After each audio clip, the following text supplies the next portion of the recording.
Hello everyone, स्वागत है एक बार फिर आप सबका मेरे इस नए ब्लॉग में। तो इवनिंग का टाइम था, मैं रेडी हो चुकी थी प्रियांश को पार्क ले जाने के लिए। और सैटरडे का दिन था, फिर भी मुझे लग रहा था कि आज पार्क में थोड़ा भीड़ ज़्यादा होगा, लेकिन प्रियांश की जिद के सामने, क्योंकि उसे भी खेलना होता है, दिन भर घर में रहता है, तो शाम में उसे भी लगता है कि कहीं निकलूँ खेलने के लिए। ये मेरा बचपन से जब से प्रियांश छोटा था तब से मेरा रूटीन है कि मैं शाम में उसे कहीं ना कहीं लेके ही जाती हूँ। और इससे क्या होता है, मेरा भी थोड़ा वॉक हो जाता है और प्रियांश का भी हो जाता है। इससे मुझे तो आउटिंग करना बहुत अच्छा लगता है। और मेरे साथ साथ मेरे बेटे को भी आदत हो गई है, तो कभी किसी दिन मैं नहीं ले जाती हूँ तो वो थोड़ा सा ऑफ हो रहता है और घूम के आता है, तो फिर वापस से एनर्जेटिक हो जाता है। तो मैं यहाँ पार्क लेके आई थी घर के पास वाला, और प्रियांश ने आज खेलते हुए दिन में अपने दोस्तों के साथ खेल रहा था। सैटरडे था तो पैर में चोट लगा ली थी। मैंने बोला कि उसे रेस्ट करने के लिए, लेकिन वो सुना नहीं, उसे पार्क जाना ही था। तो वो खेल रहा था, थोड़ा सा उसके नी में चोट लगी थी, फिर भी वो खेल रहा था। और मैं बैठ गई थी आंटियों की गॉसिप सुनते हुए बगल में। और उसके बाद फिर जैसे ही पार्क का टाइम ऑफ हुआ, प्रियांश की जिद ने बगल में पार्क के घर बगल में लगे हुए एक भैया के पास चला गया। वो देखने लगा इतनी सारी चीज़ें रंग बिरंगी, तो उसे कुछ ना कुछ चाहिए था। और ये सब चीज़ें पता नहीं बहुत एक्सपेंसिव क्यों थी, मुझे समझ में नहीं आया। बिल्कुल चीप रेट्स में मिलते हैं ये सब, लेकिन भैया बहुत एक्सपेंसिव दे रहे थे। तो फिर हम लोग सामने वाले शॉप में, मॉल में चले गए कि देखने के लिए कि क्या क्या है वहाँ पे। प्रियांश ने वहाँ से एक लेज़र लाइट खरीदा था बस। और फिर उसके बाद फिर थोड़ा टाइम पास करना था, तो हम लोग बगल वाले मॉल में चले गए। वहाँ पे ऐसा होता है कि कभी कभी टाइम पास करने के लिए करती हूँ मैं ऐसा, कर देखती हूँ कि क्या क्या मार्केट में क्या क्या न्यू है, क्या क्या ऐसा चीज़ है जिसे मैं नहीं जानती हूँ। तो ये मॉल था सुपर मार्केट टाइप सा, कि नीचे आपको ग्रॉसरी मिल जाएगी, ऊपर सेकंड फ्लोर पे डेकोरेटिव आइटम मिल जाएंगे, थर्ड फ्लोर पे आपको किचन एसेंशियल्स मिल जाएंगे। तो ऐसा था, मतलब one building in for all purpose, ऐसा कुछ था। तो यहाँ पे बहुत सारी चीज़ मुझे नई नई चीज़ देखने को मिलती है कि हाँ, अगर हम लोग को कभी आर्ट एंड क्राफ्ट करना है तो क्या क्या नई नई चीज़ें मार्केट में है जो हम लोग यूज़ कर सकते हैं। यहाँ पे प्रियांश ने ये मैग्नेट का सेट उठाया था तो बहुत एक्सपेंसिव। ये बहुत छोटे छोटे मैग्नेट्स थे जिसकी कॉस्ट थी अराउंड 150 रुपीज़। तो मुझे देखने में तो ये सब इतने प्यारे लगते हैं, क्या लगेगा आपको कि आप सारे उठा लो, क्योंकि सब कुछ बहुत यूनिक और बहुत डेकोरेटिव टाइप के थे। तो लग रहा था कि सब कुछ उठा लूँ, लेकिन प्राइसिंग जो थी बहुत ओवर लग रही थी।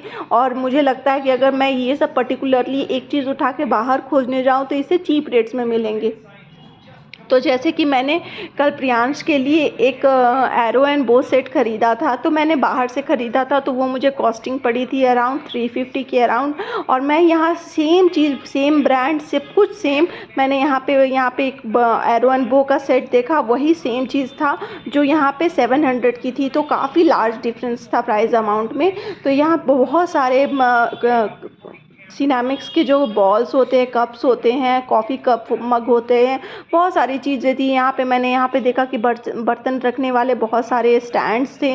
तो मैं कभी कभी ऐसे राउंड फॉर अ जनरल ले लेती हूँ कि पता चले कि मार्केट में क्या न्यू आ रहा है। जैसे मैं ये से मोबाइल पे मैं ये सब मिट्टी के बर्तनों के बहुत देखती हूँ, वीडियोज़ आते हैं क्या है। और ये मिट्टी के बर्तन कॉस्टिंग इतने छोटे छोटे पॉट्स के 400 रुपीज़ थे। मुझे लगता है कि नॉर्मल बेसिक वाला जो नॉन स्टिक का कढ़ाई या लोहे का कढ़ाई आता है वो आ जाएगा। और ये पता नहीं कितने लॉन्ग लास्टिंग होते हैं, मैंने तो कभी यूज़ नहीं किया है ये मिट्टी के बर्तन।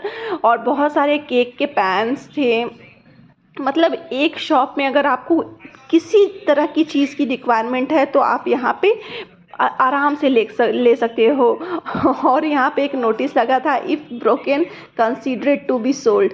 तो ये चेतावनी थी सबके लिए कि क्योंकि बहुत सारे यहाँ पे ग्लास के ही आइटम्स एक और सिरामिक्स के आइटम थे, तो टूटना बहुत आसान होता है। तो मैं प्रियांश को कंट्रोल कर रही थी कि कहीं गलती से इसने कुछ भी सामान तोड़ा तो प्रोडक्ट टू भी सोल्ड हो जाएगा, जो कि मेरे पास आएगा भी नहीं। तो यहाँ पे स्टील के बहुत सारे छोटे छोटे लोटे दिख रहे थे, मुझे बड़ा मन करता है ये वाला लोटा लेने का, बड़ा अच्छा लगता है मेरा। लेकिन ये 400 रुपये का था, क्या था इसमें मुझे पता नहीं था।